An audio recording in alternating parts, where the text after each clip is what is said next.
The Tarkine. Arriving on the last flight into Tasmania, I was one of 7 people in the entire airport, along with one last security guard in a dark, abandoned taxi waiting zone. As the airport doors clicked locked behind me, I felt an immediate sense of panic as the lone security guard strolled toward us. "You all waiting for a taxi?" he inquired. The 6 other travelers and I silently nodded as we saw approximately 0 taxis in sight. The guard pulled out his phone and began chatting with an operator. There was one taxi running, and he was on his way back for the first pickup. I was 4th in line. The panic started to set in when I realized that this was going to be a very long night. Already approaching midnight, I knew my 5 a.m. pickup was going to arrive far too quickly. My social anxiety of being trapped without a bathroom kicked in as the taxi returned 40 minutes later for the second pickup. Even in the brisk, clear air of the night, my body began to sweat in all the uncomfortable places. I took off my bag and sat down on the curb against my pack.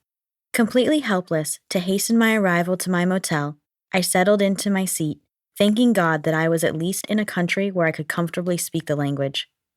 By the grace of God, another taxi came around and I was safely delivered to my motel an hour and 45 minutes later.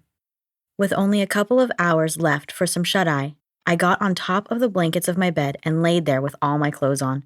I laid there with absolute certainty that my room was haunted and very dirty. I prayed to whoever would listen to help me get through the night and protect me while I slept. After what felt like half an hour later, I rolled out of bed to turn off my alarm. Then I fumbled my way into the bathroom to have a good scrub before being off the grid for the next week. Fully covered in soap, I reached up to adjust the shower head to rinse my tiny body.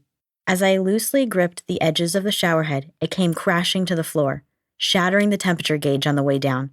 Fully pressurized water was now spraying directly into my face. Attempting to reattach the shower head, I only successfully sprayed water over the entire bathroom floor. The rubber connector had snapped, and the connection was now impossible to reattach. Not trying to flood the entire room, I dropped the shower head and redirected my attention to the temperature gauge. With a fire hose spraying me in my face and nowhere else to turn in the tiny shower, I dug my fingernails into the crevices of the broken knob. Slowly turning it a millimeter at a time, I was finally able to get the water completely turned off.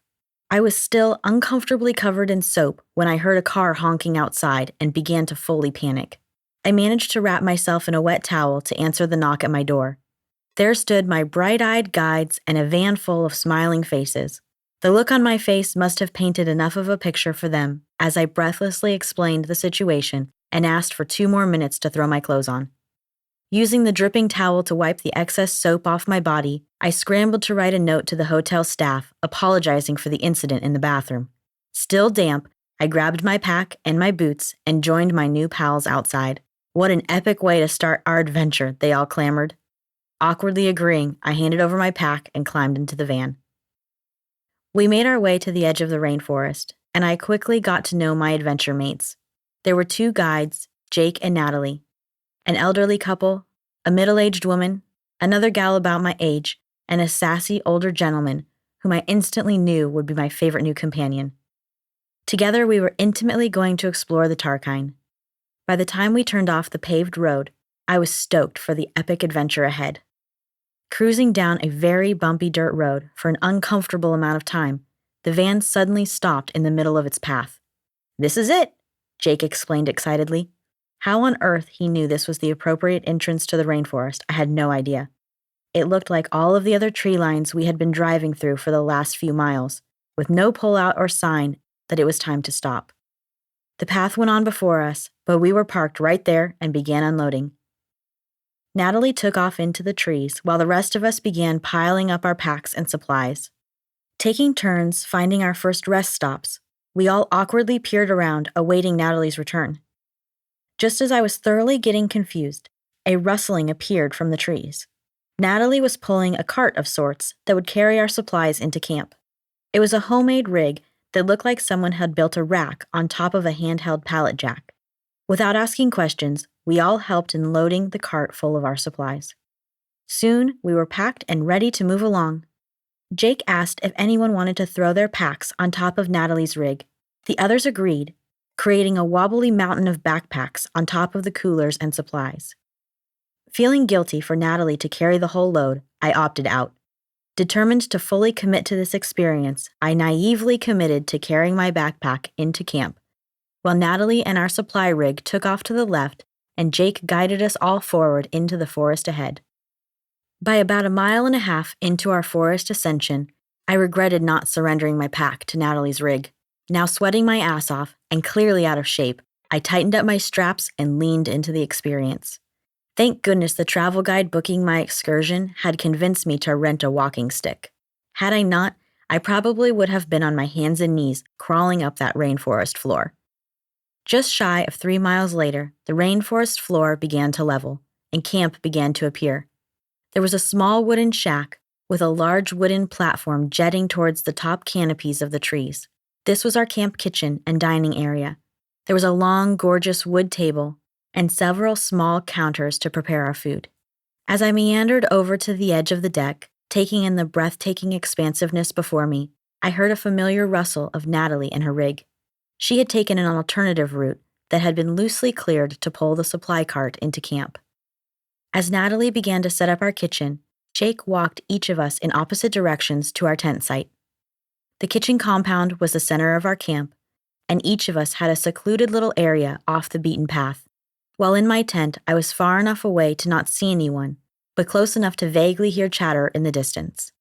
This was the most off the grid I had ever been, and I had conveniently omitted the tidbit of information that I had never actually been camping before. I had just been told how divinely protected I was, so I just rolled with it. The next 6 days and nights were experiences that could fill entire novels. Each morning, the crew and I met at the community table for instant coffee and the breakfast Natalie had prepared for us. Everything was intentionally planned so that we could experience the local fare of the island, and plant-based meals were prepared out on our day trips. After we finished our cup of joes, we secured our day packs with water bladders and took off into the forest. Each day we explored a different area of the wilderness, and no 2 days were alike. The first day we ventured into a higher ridge, full of grasslands and sunshine. We learned of Jake's favorite game of identifying the dung and met many local snakes living in the brush. I fell in love with the way Jake geeked out at every little thing he had to share with us. He was young, only 24, and clearly aligned with his life's true purpose. He was the best guide one could ever hope to have in the middle of a rainforest, on an island, in the middle of the ocean. That would be the last day we would see direct sunlight. Each following day after that, we ventured deeper into the rainforest, only by the ambient light glowing amongst the trees.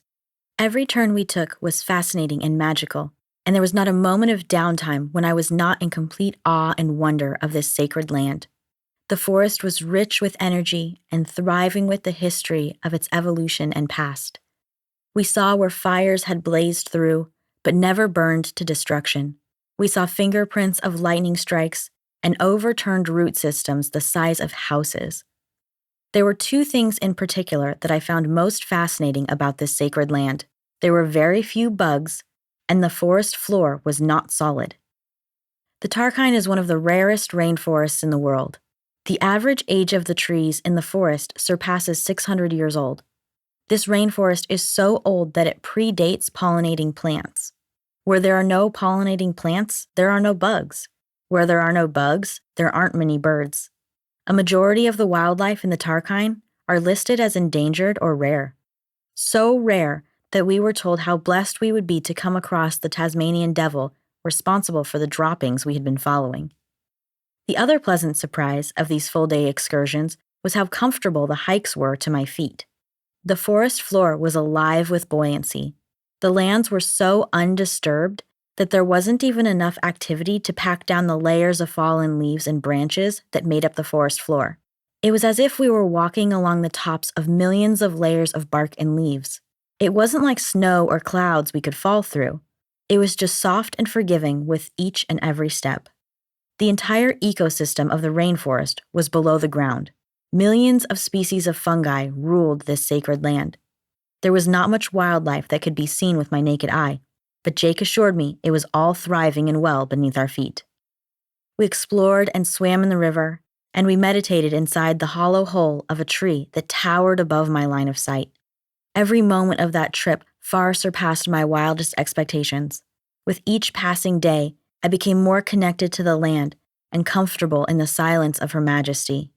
I had never felt so a part of and whole, connected to nothing and everything. I can describe the lessons that came through my time in the Tarkine in one experience. One evening, midweek, we returned to camp as the dusk melted the light into the trees.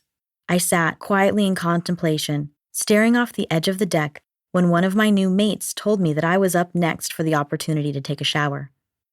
Unsure that I would be given the opportunity, I reveled in excitement to explore the bathing situation Natalie and Jake had created. I followed the suggested path down into a canyon where I was at once stopped in my tracks. I was startled and breathless. There before my eyes was a disc-shaped fungus growing out of the side of the canyon wall. It bulged out before me in the most fluorescent orange I had ever seen. No highlighter I had ever owned compared to the orange of this mushroom. I basked in its delicate beauty as the light slowly continued to melt from the rainforest around me. Then I looked up and saw a small hut just past the beaming mushroom. It was as if she was guarding the gates to the water. It was magnificent. As I arrived at the hut, I found a wooden bucket the size of a large mixing bowl, 1 coffee cup, and 2 small bottles containing eco-approved soap and shampoo. There was a note that said, "Please fill the bucket 1 time with water and enjoy only the selected soaps we have provided." Gingerly turning the knob, in order not to create another shower fiasco, I began to fill my bucket with water. As it reached the top, I turned off the faucet and scooted the bucket aside. Then I grabbed the plastic coffee cup and dunked it in the water. To my surprise, it only took 2 coffee cups of water to completely wet my body. As I lathered myself with the soap provided, I peered out from the shower hut at the edge of the cliff, completely overlooking the entire forest below me.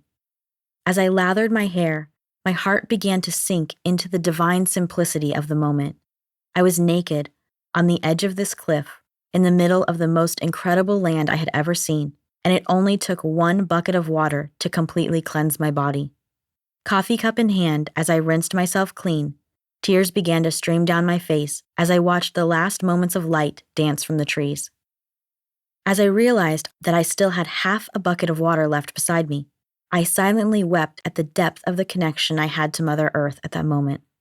How wasteful I had felt for the water consumption I had used washing my hair every day back home. How wasteful I had been, allowing the water to run while it tempered to my preferred scalding degrees.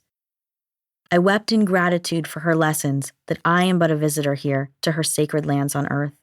I am but a guest causing a path of destruction to her divinity and creation.